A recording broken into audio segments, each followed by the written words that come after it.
Let's go. Welcome to Leading Remotely, helping remote-first leaders navigate, survive, and thrive in this new world of work. Let's make remote work. Hi, and welcome to Leading Remotely. I'm your host, Matt Heyman. Thank you so much, as always, for taking the time to listen to the show today. My guest on this episode is Kaleem Clarkson, Chief Operating Officer and co-founder at Blendme Inc, a consultancy practice specializing in helping location-independent startups and small businesses improve the remote employee experience. Now, on today's show, Kaleem and I are talking almost exclusively about the power and importance among remote teams of connections, collaboration, and communication.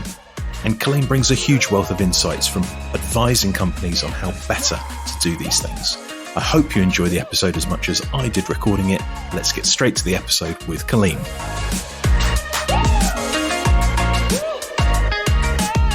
I'm doing great, Matt. Thank you for having me. Appreciate it. Excited to be here. Fantastic. It's great to have you on the show. When I started the podcast, one of the things I really wanted to do was get on a range of voices saying interesting things about all aspects of remote work. And I know you and I are going to go into connections, loneliness, developing those relationships with people around you. Lots to cover. I'm really excited about this conversation. Before we get into all of that, as we always do, could you just give us like a real whistle-stop tour of your background and what's led you to be where you are today? I feel like with everyone, it's a path that you didn't realize was going to be a path. I'm originally from Maine, grew up in the whitest state in the country. I like to start with that just to kind of give people some context of what that is. So, in the States, Maine is in the Northeast, and I think it's like 98% white, and I'm Black. So it was a real interesting childhood. I wouldn't trade it for anything, but, I realized that there's a lot of privilege that came with that. So went to college in Massachusetts, Worcester State University, played some college football there. And originally I thought I was going to be in nonprofit world. I started a charity in college called Concerts for Charity. We booked a ton of bands. I was a rocker myself. I was in a metal band. We expanded across the country, did a huge 9/11 show in 2001 with some large acts, and we expanded to Sacramento. We had a chapter in Sacramento. At the end of the day, we ended up doing a documentary called A Call to Action that we premiered at HBO Studios. So really early, had some success in that documentary. We had like Dave Matthews Band, Trey Anastasio from Fish, Bela Fleck and the Flecktones, a bunch of jam bands. But anyway, got real early involved with this idea of bringing people together. Yeah. I would even say, I was thinking about this yesterday, like the amount of college keg parties that we threw. Like, you don't think about those things back then. So move on. We decided to move to Atlanta. That's where I'm located now. Entered higher education, took a job at higher education. Again, in the quest to get my certificate in nonprofit management, my master's certificate. And during that time, things changed. I taught myself how to be a web developer, and I went out to this conference in Denver, DrupalCon Denver. Drupal's the open source software I develop in, and heard a person talk about, how their office is fully remote. They decided, Matt Westgate from a company called Wallabot, I remember it like yesterday, talking about how they are fully distributed. And I never heard that term before. And at the time, my partner had graduated from the University of Connecticut with her master's degree in organizational development, human resources. So I'm hearing this talk, and he's showing pictures of everybody in front and in Florida in their retreat. And I was just like, wow, this is amazing. So, flew home 2012 from that conference, approached my partner and said, hey, you're frustrated with your degree. You weren't finding any jobs. Her degree's human resources, organizational development. In 2010-ish was when she graduated. So, there weren't VP of people then. There weren't, CHROs. I mean, those terms weren't really popular. So she was a little frustrated because all the jobs were benefits based, and that's not what she studied at all. So I approached her and said, hey, let's start our own consultancy where we only consult with remote companies. And that was 2013. So that's how we got here, kept it as a side hustle, and then finally made it a full-time gig. So both of us have a long history of remote working. For me, I was thinking about this before we hit record. For me, over 10 years, I think before COVID, I was working remotely in a number of roles, but mainly for myself. How long would you say you've been remote? For me, I have a little bit of a different experience where a lot of people, they just were 100% remote, worked for different companies. Myself, I was working in higher education and doing this kind of on the side. So luckily I was I think I started in 2013. My supervisor, he was like, look, you can work from home up to 3 times a week if you want. And so my operations team, we adopted that. So I really started off as a hybrid worker, right? Like I was really a hybrid, but I was fascinated with the research of remote and learning about that. And then finally I ended up being an engineer that was full-time remote. So I got that experience. But yeah, I would say I wasn't fully remote by any means in 2013. But yeah, I had definitely a different experience with that hybrid space, which I wasn't called hybrid at the time, right? It was just called telecommuting, Okay, so I heard you on another podcast reference The 4-Hour Workweek by Tim Ferriss. Yeah. That is a book that I read that was massively influential on my career trajectory in good and bad ways, it has to be said, but generally in a good way. I guess the question related to that really is, as somebody who's read that book, was there ever a point where you got a sense where remote working could move beyond just a small niche movement of location independent freelancers? Was there a moment when you thought, no, this is much bigger than that. This is a bigger movement? Yeah, it was actually the conference when I was in DrupalCon Denver, when, again, Matt Westgate, Lullabot, they do huge websites. I think they did the Grammys.com is one of their clients. I think MarthaStewart.com as well. Like they do huge things. So when he was talking about how his company decided to get rid of their offices, that was the moment. That was literally the moment that I was like, whoa, they have huge, huge, huge clients. They're leaders in this development space. There's some legs to this because, these people aren't making, $25,000. We're talking high level executives. And when I flew home, it's funny you brought up the book list. The first book I read, I was like, well, I got to learn more about this remote work stuff. It was Remote by Jason Fried and DHH. That was the first book. Then I read The Year Without Pants, which was a book that wasn't that, well, it's popular, but like in the remote workspace, a lot of people don't read that one. And that one was fascinating. And then of course the 4-Hour Workweek. So those 3 books in that first 2012, 2013 year were critical. And those books were the things that made me think about, especially remote, because, the 4-Hour Workweek was more about like, being an entrepreneur, freelancer yourself. Freedom rather than. Yeah. And it kind of fell into that digital nomad space, which that's not really the space that I'm in personally. I have huge appreciation for digital nomads, but I think it was just those things that made me realize, whoa, this is for real. And that's why we were like, let's incorporate. Yeah. It's funny that you bring up The Year Without Pants. And just for US and UK listeners, in the UK, pants means something very different to in the US. Pants is trousers in the UK. So, but anyway, let's park that for a second. No, that is it. That's the whole point. Nothing on underneath. well, what he's saying is like the year without wearing pants, like wearing undies. And on the front of the book, you'll love it. So you should definitely check it out. It's just a cover of underwear on the front. It's hilarious. Hilarious. And it's a great book. I think it's one of the most underrated books in the remote workspace because he talks about this person is a executive at Microsoft, and he decides to leave Microsoft to write this book. And one of his friends who he calls up is Matt Mullenweg, who is the founder of WordPress. And he's like, I want to work for you for a year and just travel around the world and work for you and like write about it. And I just thought that was fascinating to me. Yeah, for sure. It is fascinating that you brought up the book because I think in particular, one of the areas I wanted to focus on a little bit for the podcast is this idea of remote and social accountability. So let me just unpack this a little bit and see where we go with this one.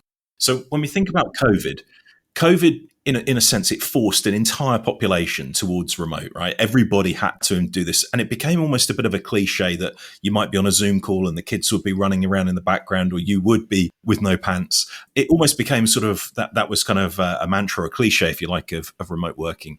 I think when you're in the office, you're going in, you've got people around you. There is a sense of people being around you, of not being monitored, but that you are in a space that is social, that there are things going on. Whereas when you're at home, you can go with no pants or no trousers. You can have right. kids. You may be not necessarily looking after yourself in exactly the same way as if you may have got dressed to go into the office. It's that kind of true. With all the many upsides to remote, of which there are many, are we missing some of the subtle downsides, do you think? Yes, I love it. And yes, so let's start with the answer to the question in short. Yes, remote work has had an effect, a negative effect on social accountability. There's no doubt about it. And what you were talking about, going into the office, and I've said this before, we're a tribal species. I learned this watching cartoons with my daughter, Sonic the Hedgehog. We're not like the hedgehog. The hedgehog is a species that lives in isolation. We are a tribal species.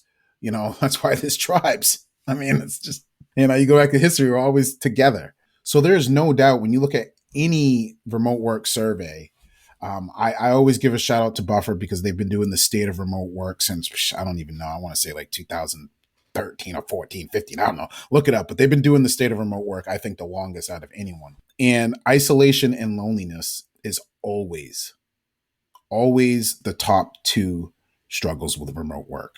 Let's look at families because I think we'll want to look at two different variables here, two different personas.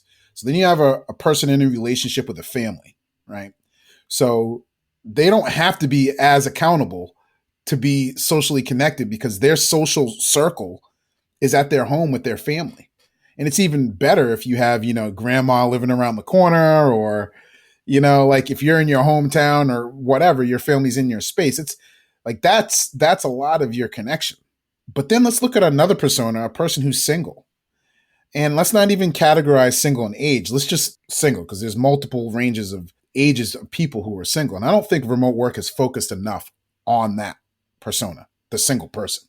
The single person, before when they went into the office, how they were accountable socially was going into the office. Like that was their expected interaction with humans that keeps their mental health stable, right? You take that away and they don't have a place to connect. There's nothing that's keeping them accountable to connect socially. You have people who are part of religion, so you have churches. So like that's why I think religion does play a huge role in society right now. And we won't get too religious on this podcast because no one wants to hear about politics and religion on this damn podcast. So we ain't going to get too deep. But the reality of the situation is like, religion has declined a little bit in society over time when you look at it, which, may be a good thing. I mean, who knows? But like the downside to that is that less people are coming together in a common place. Like that's the thing that you need to focus, not the other piece, but like there's less opportunities for people to come together. So to go back to your question, 100%, it has a huge impact on what we're talking about, social accountability. And it's by far the biggest challenge, right? Like it's the biggest challenge. It's not healthy for you either.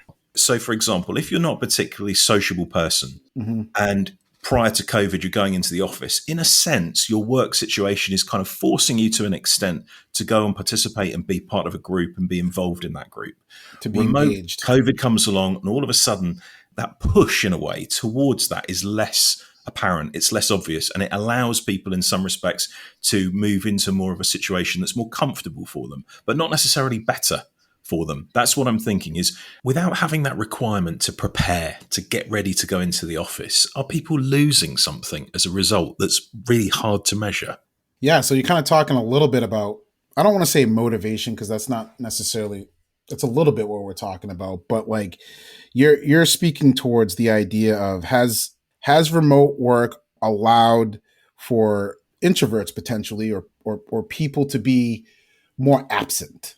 Yeah. A little disengage, a little, maybe there's not that push to kind of push them over the edge to kind of keep them motivated. Yeah, I think it is a challenge, man. Like absenteeism is a real thing. And we talk a lot about this, introverts, you're right. When you have meetings in person, introverts were kind of forced to be a part. Now, it was torture for them. Yeah. It was not pleasant, right? So the question is like, okay, is that good or is that bad? Let's not talk about that part of it because for a lot of people, it was torture and it was horrible. So the ability to work remotely has allowed some introverts and people who may not be very personable and energetic and a people person to allow their work to be evaluated by production. So I think that for this question that you're specifically asking, I think it's kind of like a double-edged sword. I think for some people it's been a godsend, and for other people it's been like, man, I am super lonely. So I'm not quite sure if the answer is yes, it has, but absenteeism is a legitimate challenge and a legitimate problem. And when people are talking about quiet quitting, yes, to answer your question, it absolutely has that impact. If you're not intentional, we talk about people being present and engaged all the time with our clients. we say, look, if you're not hearing on both sides, from the manager side and from the individual contributor side, if someone's not responding in Slack and just like post a picture of your favorite cat today or something ridiculous, and you're noticing that someone's not doing it, as ridiculous as it is, like post a picture of your socks or post a picture of this, let's do a marathon, a virtual marathon. If you're noticing people are just not participating, not responding to comments, especially in like a Slack or a Teams where people can just give a thumbs up, that's a huge problem. And as a manager, you need to recognize when you're not even getting a thumbs up on a team message from somebody. So digital absenteeism absolutely is much easier to do in a remote work setting. It's much easier for managers to miss that somebody's not being a part. The advantage, though, is that at least with digital, you do have something to measure. Like what I mean by that is you can go on your calendar and be like, uh-oh, I haven't met with Jane or Susie in a month. I need to put that on my calendar. Whereas before, you'd be like, yeah, I'm pretty sure I walked by Jane in the office. She's fine.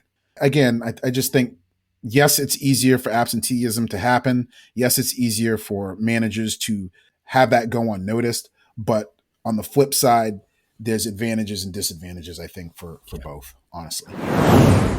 Hey, it's Matt again. Do you lead remote teams but struggle with spontaneous communication and collaboration? If so, I'd like to invite you to check out our platform, Wonder.me, a virtual workspace where teams can connect, collaborate, and grow, working side by side from anywhere. For a limited time only, podcast listeners can use the discount code LRP30 to get 30% off your first 3-month subscription or annual plan. Head over to wonder.me, start your free trial today, and use the discount code LRP30. Now, back to the interview. When we think about the broader aspects of the impact of remote on day-to-day work, what would you say are some of the biggest, most profound impacts remote working's had on social connections in particular?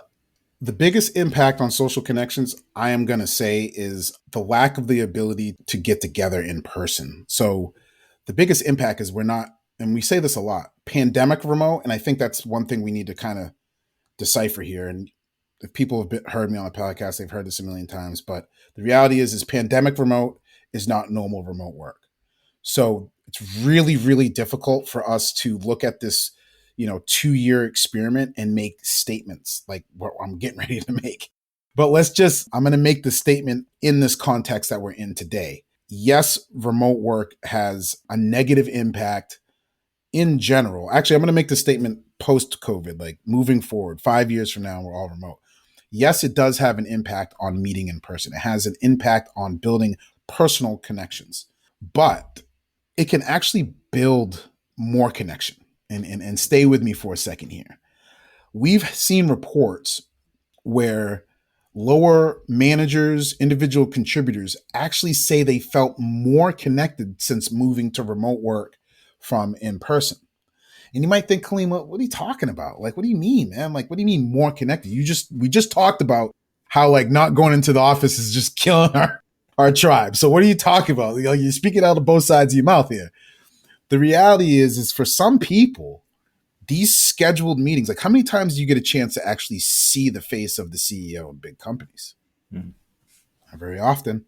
It's not like you get a chance to walk into the CEO at Dell or a CEO at, Microsoft and just talk to the person.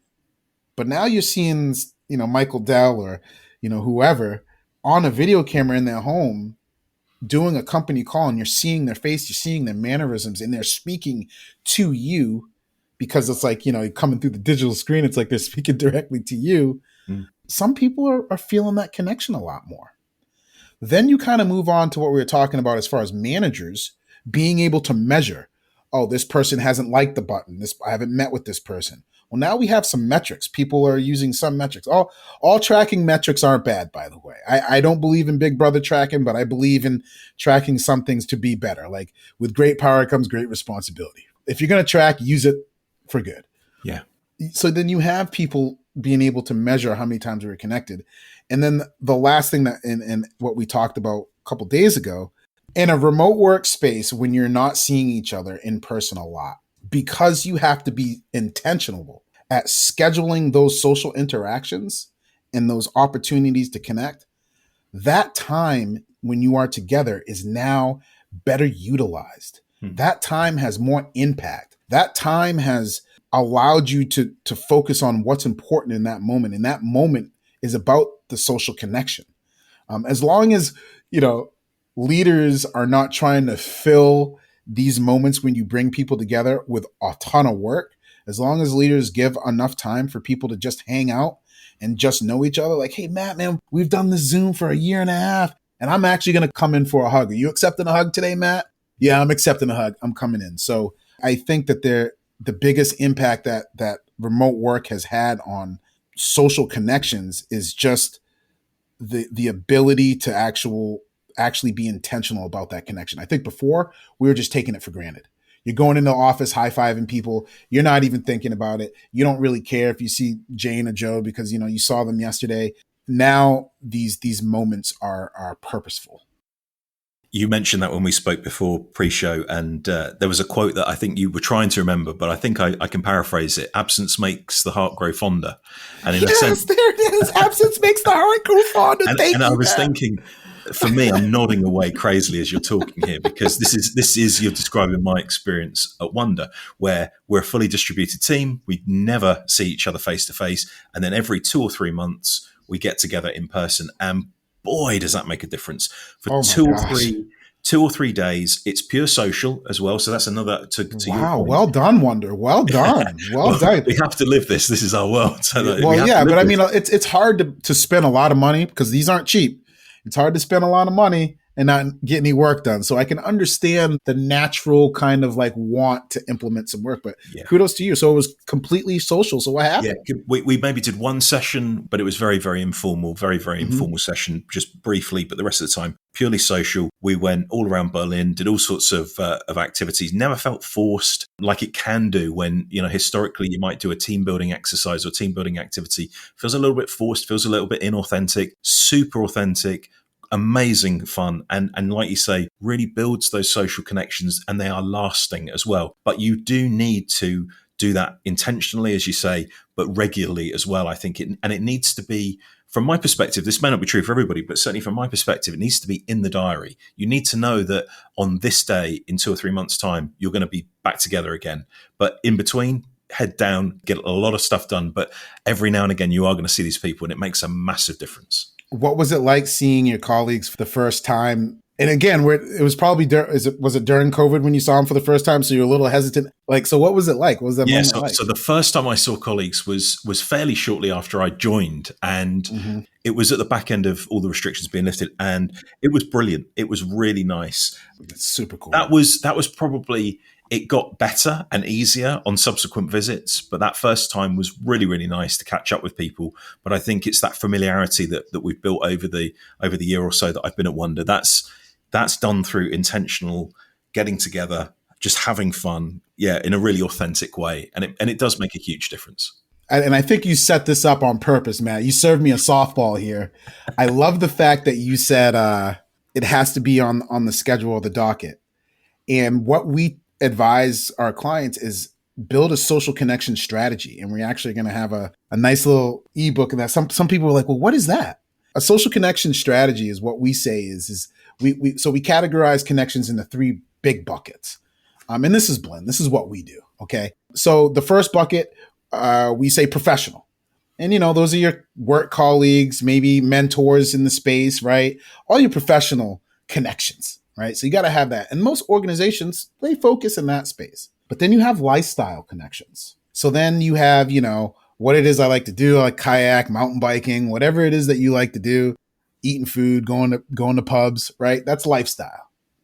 And then you have intimate. Now, a lot of people are like, Kaleem, I don't want my company in my intimate business. Stay out of my business. But earlier we talked about how difficult it is for people who are single. But in addition to that, like, for example, you may have a large LGBTQ employee base, right? So what if somebody is single and they're part of the LGBTQ community? Like, should you provide some opportunities for them to connect with other people in the community to build that intimate relationship, religion is also kind of an intimate relationship. So those are the three buckets that we have.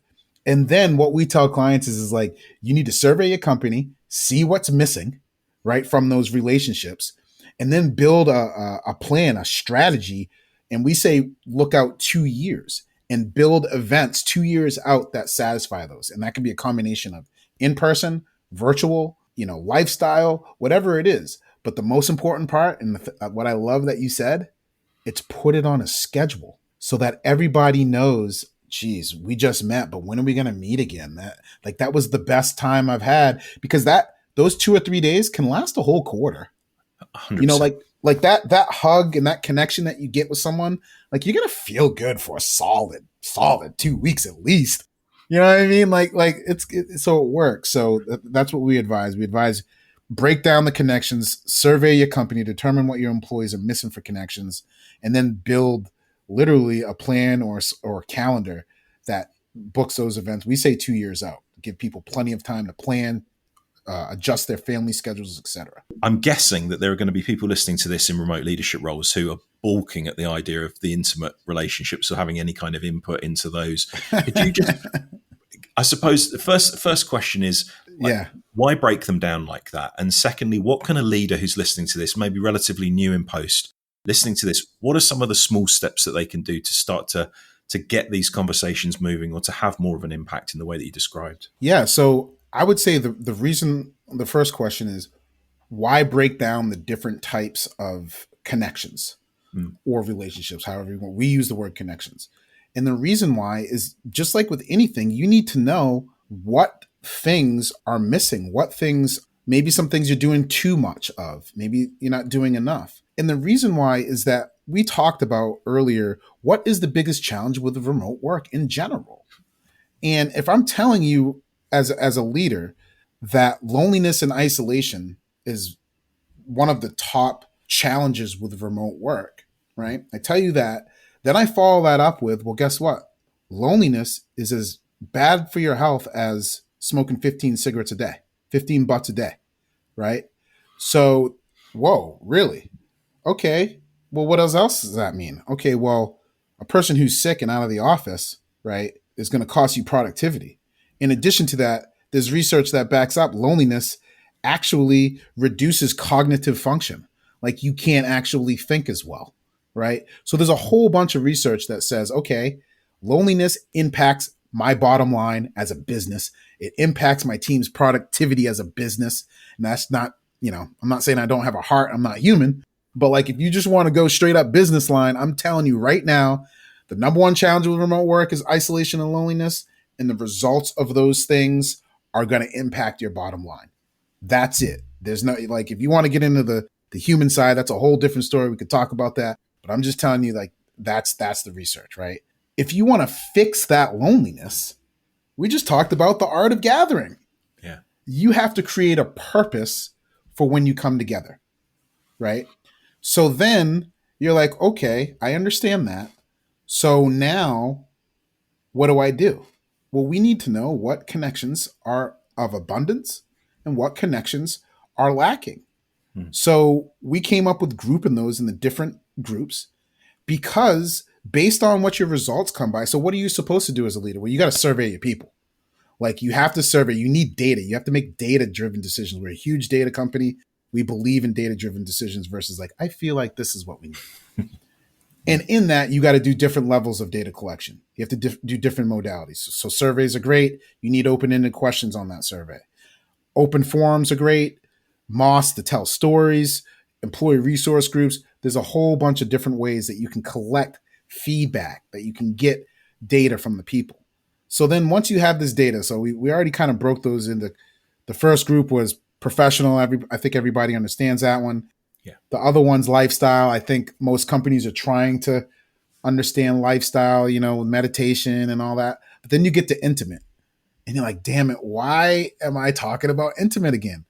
Well, just so everybody knows, there's a study, we found it somewhere. I think I saw somewhere like more than half of employees engage in some sort of office romance. 58%. So do you think that, like, what I love saying, I'll bring a little street into this, a little street. don't trip, don't act brand new. So that's a little rap lyrics for you right there. What that means is like, don't act like this thing is not really happening. You know what I'm saying? Like, Yeah. I just told you that 58% of relationships start in the workplace. So I just gave you all of this data that outlines why you need to focus on loneliness in relationships and connections. That's why intimate actually matters, right? Because like if people are lonely, I already told you what happens if they're lonely. Yeah. Where do they meet people? More than half the people meet in the office. I'm not saying, sign everybody up for Tinder. I'm not saying that. I'm not saying, have date nights.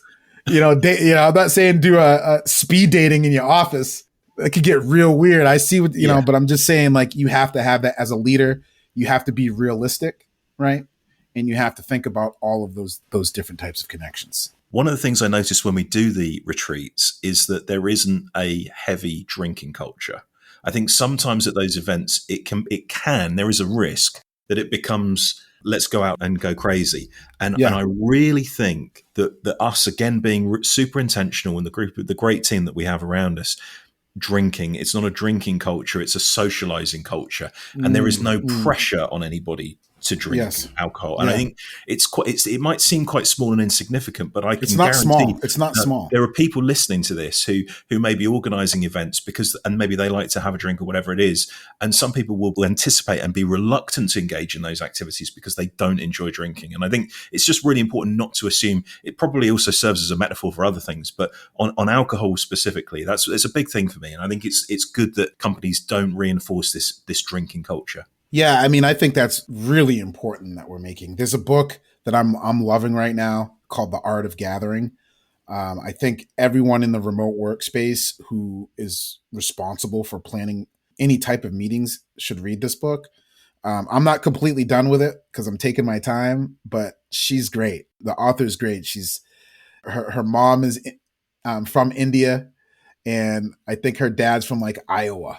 Hardcore conservative from Iowa. So it's a really great mixture. But the biggest thing that she talks about is purpose of the event versus what you're doing. And I think most people don't think about the purpose, really dig deep. Not like not a book club. Oh, the book club's not the purpose. The book club is a format, right? And when you're talking about drinking and alcohol, look, I love to have beverages. So everything that I'm going to generally plan is probably going to have some beverages in it. But, huge but, you have to have other options. And where you're actually consuming those beverages and how makes a huge difference. So if you had, versus going to a pub, you may have some people who are recovering alcoholics. So just walking into a pub could trigger someone. But like being in a setting that's maybe outside that has some family kid games, if you're going to invite some of the family, other options, mocktails. Like a couple of weeks ago, I had my first mocktail. Like I never thought to order a mocktail. It never entered my mind. And someone was like, I'm going to have a mocktail just because, I just want to have a mocktail. I ended up having like 4 or 5 mocktails that night and only having 2 or 3 alcoholic drinks. Now, people thought I was bombing it, but like people thought I was hitting them down. But did they know it was literally like some soda and some, mojito stuff in it. And it was great. So I think you have to have multiple options, very similar to dietary restrictions. Exactly. Yeah. Like as an event planner, you're always concerned about dietary restrictions. You should also there should be a list on there called alcoholic restrictions or alcohol restrictions or take out alcoholic. I was just kidding. Alcohol subscriptions or something like that. Like preferences. I think one of the things that we try and do is there are lots of opportunities for that. But I think it's also giving people permission to step back and not participate. I drink alcohol and I enjoy drink, but I think what I enjoy more is that not feeling the pressure that we haven't seen each other in so long. So let's go out and let's make up for lost time. I think that's the risk when you don't see people for that length of time, is that you're trying to sort of make up for lost time. And that's something that we absolutely don't do. And I really value that myself because ultimately it knocks out a day or two of the trip. So the next day or two are not the most fun. A little slower. The other thing too about the art of gathering, I just wanted to jump in there and before I forgot, was the idea of like just planning an event where you just come together is not good design. Yeah. And that's why people really love board games. because there's rules. Because sometimes, like me, I'm a talker, as you can tell. So like, I will always talk too much in a circle. So I sometimes acknowledge that and try to bring myself back, right? Like try to bring myself away from talking. But in a setting where you have rules and you have games, you're able to kind of allow other people to participate. And it provides kind of a topic. So I think The Art of Gathering is an important book, but also the idea of play. Implementing some sort of play that allows the conversation to allows you to navigate the conversation is really important. I think that's a perfectly balanced and links up nicely to what I was saying, very much so. And it got me thinking. I have a daughter. She likes the Dude Perfect YouTube channel, where these guys do these trick shots, these crazy trick shots. But one of the things that they do is they do these micro games, these sort of mini games.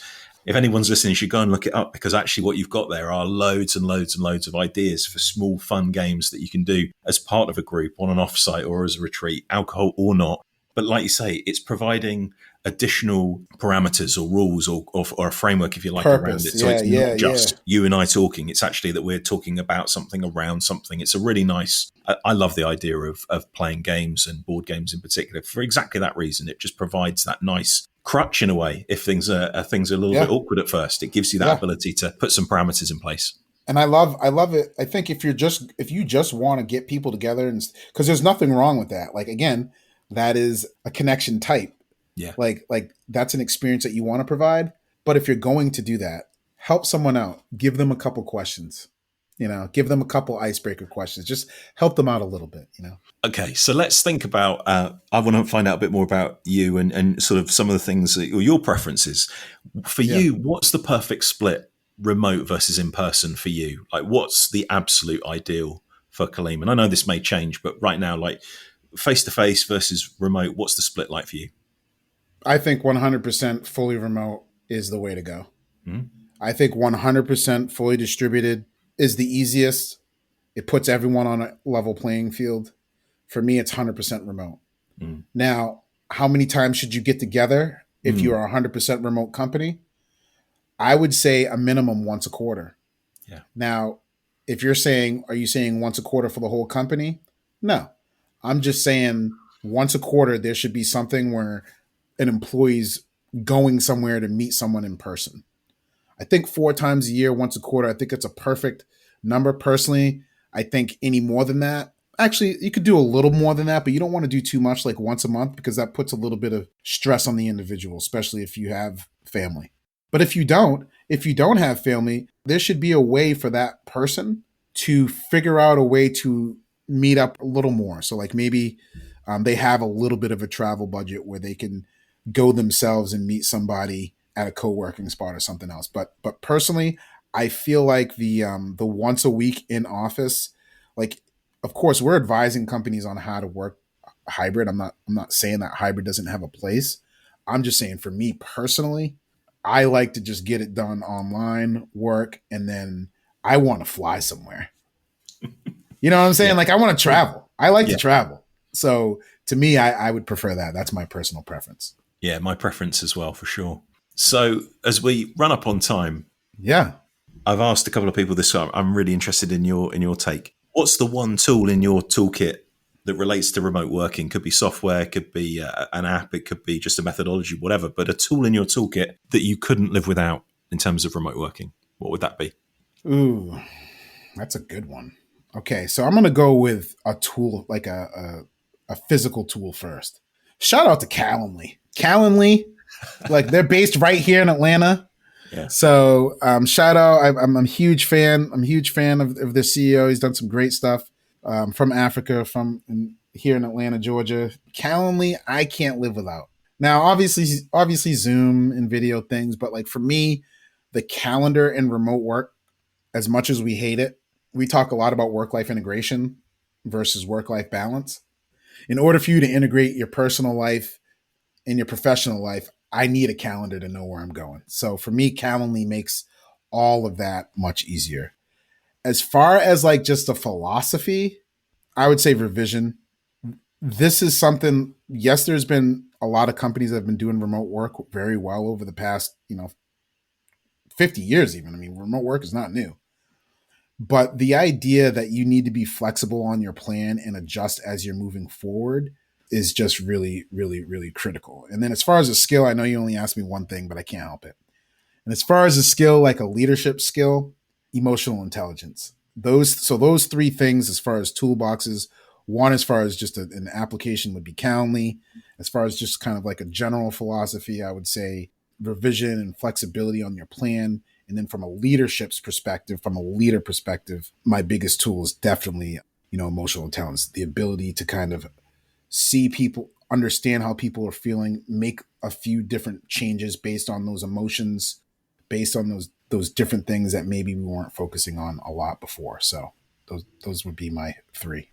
Excellent. Thank you. And that last one really resonates with me. And I'm curious, do you think that emotional intelligence as a skill is where it needs to be in the current workforce? Or do you think there's still a long way to go? Oh, by far. Emotional intelligence, in my opinion, is new.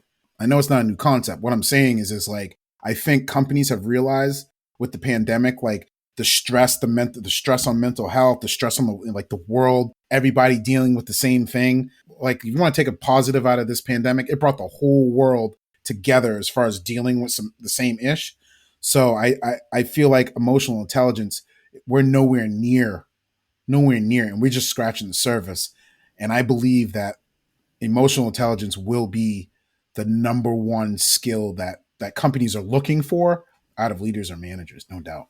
I'm nodding again frantically. I completely agree with you. I think COVID pandemic has completely rewritten the skill set that's required to lead effectively these days. One of the reasons why we're doing the podcast is to bring on people like you who've got experience in this area and make the case for the skill set needs to change because the circumstances are very different now. Yeah, and we're a lot more empathetic now. Because you saw the CEO with the kids in the background, I think everybody else is just a little bit more understanding. Now, the question will be how this whole return to office thing, and we can do a whole nother 5 episodes on that piece, how this return to office thing is conflicting with this idea of empathy and what we're talking about. It's just a really, really interesting time right now. And I hope that the empathy and the people come out on top, but it's, there's a lot of pressures for people to get back into the office, to get back to the way things, quote unquote, used to be. And I hope that it doesn't end up that way. Yeah. And a mandated return to office is probably the pinnacle of that. If you want to talk about cultural shift, it's like you must now come back to where you work. We just talked about emotional intelligence. Every survey in the world says, no, I don't want to come back to the office full time. What type of emotional intelligence do you have to force people back to the office? I don't know. We'll see what happens. Well, we will see indeed. Kaleem, super, super fun talking to you as always. Yeah. Really appreciate your time. Share with the audience how they can find out a bit more about you and the work that you do. Yeah, for sure. You can check out our website at blendmeinc.com. I'm everywhere on social media as Kaleem Clarkson. Love LinkedIn. That's probably my big place. And, we tweet every once in a while. And I'm trying to figure out this Instagram thing. I mean, we'll see what happens. Your videos that you produce on LinkedIn are always bring a bit of daylight, a bit of sunshine to the day. So definitely recommend people connect with you and follow those. I love those. Nice. So that's brilliant. Thank you, Kaleem. Really appreciate your time. And enjoy the rest of your day. Thanks, man. Appreciate it. Let's go. Thanks for listening to Leading Remotely. For show notes, resources, or to discover how you can make remote work for your team, head over to wonder.me. That's wonder.me.